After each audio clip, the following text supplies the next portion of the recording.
The fact of the matter. The Bulletin Debate, a roast battle for the ages, an attempt to define Australia's national identity. In Up the Country, Lawson opened proceedings by criticising self-aggrandised city bushmen such as Banjo Paterson, who tended to romanticise bush life. Paterson in turn responded indignantly with In Defence of the Bush on the 23rd of July 1892, accusing Lawson of representing bush life as nothing but doom and gloom. Now, it wasn't long before other notable voices started chiming into the Bulletin Debate, offering their 2 cents, and truth be known, leaping to Lawson's defence, backing up his argument that the sacrifices of life on the land may not be worth it, that the downfalls of the drudgery and dangers of city life paled in comparison to the hours, days, weeks and months of toil on the land, to be left with nothing to show but sheer angst, suffering and heartbreak in exchange for a mere few fleeting moments of joy. The fact of the matter, also known as the Drovers in Reply, was the third instalment of the Bulletin Debate. Written by Edward George Dyson, or Ted Dyson, a prolific Australian journalist, poet, playwright and short story writer.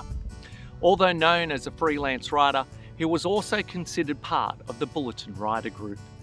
In his day, the period of Australia's federation, Dyson ranked very closely to Australia's greatest short story writer, Henry Lawson, with Lawson known as the swagman poet, William Ogilvie the horseman poet, and Dyson, he was the mining poet.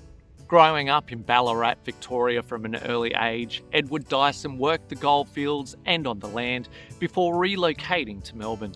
In The Fact of the Matter, Dawson sides with Lawson, expressing the view that those who glorify country life should go and live there. The old, it's a nice place to visit, but you wouldn't want to live there.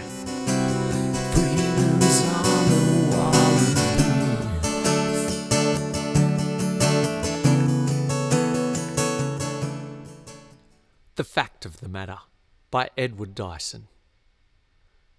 I'm wondering why those fellas who go buildin' chipper-ditties 'bout the rosy times our drovin' and the dust and death of cities don't sling the bloomin' office, strike some drover for a billet, and soak up all the glory that comes handy while they fill it.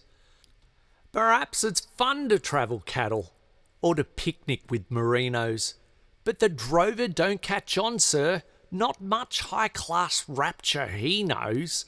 As for sleeping on the plains, there in the shadow of the spear grass, that's like best by the juggins, with a spring bed and a pier glass. And the campfire, and the freedom, and the blanky constellations, the possum rug and billy, and the togs and stale old rations, it's strange they've only raved about by coves that dress up pretty and sport a wife and live on slap-up tucker in the city. I've tickled beef in my time clear from Clark to Riverina and shifted sheep all round the shop, but blow me if I've seen her, single blanky-handed who didn't buck at pleasures of this kidney and wouldn't trade his blisses for a flutter in Sydney. Night watches are delightful when the stars are really splendid to the chap who's fresh upon the job, but you bet his rapture's ended when the rain comes down in sluice heads or the cutting hailstones pelt her and the sheep drift off before the wind and the horses strike for shelter. Don't take me for a howler, but I find it come annoying to hear these fellas rave about the pleasures we're enjoying, when perhaps we're nothing better than some fluky water handy. And they're right on all the liquors, rum and plenty beer and brandy. The town is dusty, maybe, but it's worth the curses, sighed the duster fella swallers and the blinded thirsty nurses. When he's on the hard macadam, where the jumbucks cannot browse and the wind is in his whiskers as he follows 20,000. This drovin' on the plain too, it's all okay when the weather isn't hot enough to curl the soles right off your upper leather. Or so cold that when the morning wind comes hissing through the grasses, you can feel it cut your eyelids like a whiplash as it passes. Then there's bull ants in the blankets, and a lame horse and musketeers, and a DT boss like Halligan, or one like Humpy Peters.